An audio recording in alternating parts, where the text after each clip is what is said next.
రేపటి నుంచి చేసేదేమన్నా సభ ఈ రోజుతో వాయిదా పడుతుంది కదా, ఆ సభా సాంప్రదాయాన్ని గౌరవించి మాట్లాడదాం. టీడీపీతో మాట్లాడి నేను మీకు ఛాన్స్ ఇస్తాను. మీరు అన్న పాయింట్ అర్థమైంది. సో ముందుగా పిలిమాణిక్రావు గారు నమస్తే, బ్రేక్ఫాస్ట్ న్యూస్ కి స్వాగతం. అన్నం అన్నట్టుగానే చేశారు, అన్నం అన్నట్టుగానే నిరూపించుకుంటున్నారు, అడుగు పెట్టారు. సో నిన్నటి ఏదైతే ముద్ర వేశారో నిజంగా చరిత్రలో నిలిచిపోతుంది. 1, 2 నిన్న కొంత క్లియర్ సందేశాలు ఇచ్చారు అనేక అంశాల్లో అన్నది ఒక పాయింట్. 3 జగన్ గారు వ్యవహరించిన తీరు. 3 ఒక్కొక్కటిగా చెప్పండి. నమస్తే మేడం. 3 ముందు మీకు అట్లాగే ప్యానల్లో ఉన్న పెద్దలకి వీక్షకులందరికీ నమస్కారం. నిన్న సిచ్యువేషన్ కనుక చూస్తా ఉంటే ప్రజాస్వామ్యంలో ఎవరికి విలువ ఇవ్వాలో వాళ్ళకి ప్రజలు విలువ ఇచ్చేశారు. ఒక అరాచకవాది అయినటువంటి అహంకారికి అట్లాగే ఆత్మగౌరవానికి పోటీ జరిగింది. ఆ పోటీలో ఆత్మగౌరవానికి ప్రజలు పట్టం కట్టారు. ఆత్మగౌరవం నిన్న సభలో తలెత్తుకొని గర్వంగా నిలబడింది. 73 సంవత్సరాల రాజకీయ పోరాట యోధుడు ప్రజల యొక్క ఆత్మగౌరవాన్ని నిలపడం కోసం, ప్రజాస్వామ్యంలో దేవాలయం లాంటి అసెంబ్లీకి గౌరవాన్ని తీసుకురావటం కోసం విరోచితమైనటువంటి పోరాటం చేసి ఏ శపథాన్ని అయితే చేశాడో ఆ శపథాన్ని అక్కడ గట్టెక్కించి నిలబెట్టి ప్రజల ఆత్మగౌరవాన్ని తలెత్తుకునేలాగా గర్వంగా నిలబడేలాగా చేశాడు చంద్రబాబు నాయుడు గారు. అది చూస్తుంటే నిజంగానే మీరు అన్న మాటల్లో ప్రజల యొక్క మనసంతా వెళ్ళవిరిసింది. ఆనందంతో ప్రజలందరూ కూడా నిన్న ఆ సన్నివేశాలు చూశారు. అయితే బైబిల్లో ఇంకొక మాట ఉంటుంది, అది కూడా చెప్పాలి. మా రాజేష్ గారు చెప్పిన మాటకి, నాలుక దృఢమైనటువంటి ఎముకల్ని గుల్ల చేసిద్దంట. మీరు అన్నట్టు కత్తితో పొడిస్తే రక్తం రానవసరం లేదు. నాలుక దృఢమైనటువంటి ఎముకల్ని గుల్లబడిసిద్ది, గుల్ల చేసిద్ది అని చెప్పేసి బైబిల్లో కొటేషన్ ఉంటుంది. జగన్మోహన్ రెడ్డి లాంటి అహంకారి, జగన్మోహన్ రెడ్డి లాంటి అవివేకి, జగన్మోహన్ రెడ్డి లాంటి ఒక అవహేళన చేసేటువంటి వ్యక్తి ఎవరైతే ఉన్నారో అతనికి అవమానించిన అవసరం లేదు, అతన్ని తిట్టాల్సిన అవసరం లేదు, అతన్ని కత్తితో పొడవాల్సినటువంటి అవసరం లేదు.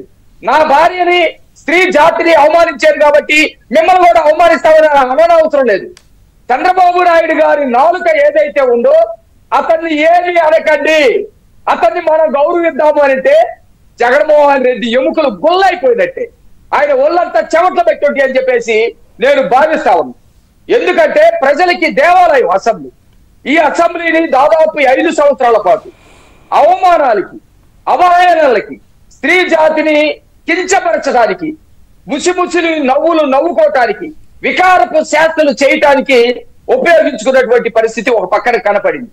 అట్లాగే పిచ్చి ప్రేలాపనలు, ప్రజాస్వామ్యాన్ని అపహాస్యం చేసే విధంగా, రాజ్యాంగానికి వ్యతిరేకంగా ఎవరు కూడా ఈ అసెంబ్లీలోకి రావటానికి వీల్లేదు, అసెంబ్లీ అంటే నా జాగిరి, నేనేమనుకుంటే అది జరిగిద్దని చెప్పేసి మాట్లాడేటువంటి మాటలు ఉన్నాయి చూడండి. అసెంబ్లీ కూడా ఒక సినిమాలో ఒక డైలాగ్ ఉంటుంది, ఏంటంటే ఇనుముకే హృదయం మలిచినే అని రోబో సినిమాలో ఒక డైలాగ్ ఉంటుంది. ఇనుము కూడా మనసు ఉంటుందని. ఆ ఇనప గేట్లు అయితే ఏవైతే ఉన్నాయో, నేను దేవాలయానికి కాపలాదారుణ్ణి, నన్ను ఎవరినైనా నేను తీసుకొచ్చి ప్రజల ఆకాంక్షని నెరవేర్చే విధంగా ప్రజలు ఎవరికైతే పట్టం కడతారో ఆ పట్టం కట్టినటువంటి వాళ్ళని నేను స్వాగతిస్తాను. మన పురాణాలు లేకపోతే మన ఎపిక్స్, హిస్టరీ, మైథాలజీ ఇవన్నీ కూడా 2 రకాలుగా చెప్తుంది. శత్రుశేషం, రుణశేషం ఉంచొద్దని ఇంకొక యాంగిల్ చెప్పేస్తా ఉంటది. వారు చెప్పే పాయింట్ శత్రుశేషం, రుణశేషం ఇవన్నీ కూడా గమనించాలన్న పాయింట్ మీదేంటంటే, నేను అందుకే ఓపెనింగ్ రిమార్క్స్ అన్నాను, ఎవరి మనోభావాలు ఎలా ఉన్నా ఒక రియల్ స్టేట్స్మెన్ లాగా వ్యవహరించారు అన్నది నేను రిమార్క్స్ లో చెప్పాను. But anyways continue. నేనేమంటానంటే అది ప్రజల దేవాలయం. ఆ దేవాలయంలోకి ఒక అహంకారి ఆ దేవాలయ పరిస్థితులకి వ్యతిరేకంగా, రాజ్యాంగానికి వ్యతిరేకంగా, ప్రజాస్వామ్యానికి వ్యతిరేకంగా ఈ గేట్లు కూడా తాకని పవన్ కళ్యాణ్ ని ఎవడు అనంటే ఆ ఇనుముకే హృదయం మలిచినన్నట్టు పవన్ కళ్యాణ్ ని ఆ ఇనప గేట్లు పూలతోటి స్వాగతం పలికినాయి. ఎలాంటి ఉదాహరణలు ఉన్నాయంటే అలాంటి ఉదాహరణలు ఉన్నాయి. అట్లాగే మనుషులు ఋషులు అవుతారు, కృషి ఉంటే మహాపురుషులు అవుతారు. ఇవన్నీ ఎవరు పెద్దలు ఊరికే చెప్పలేదు.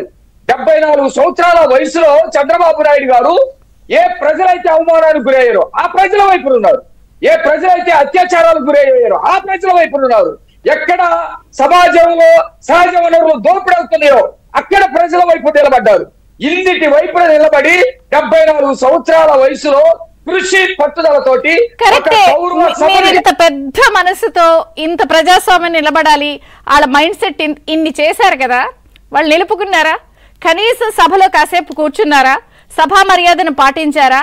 పులివెందుల ప్రజలు బాబు ఎల్లు మా సమస్యలు పోరాడు, నిన్న ఎమ్మెల్యేగా పంపిస్తే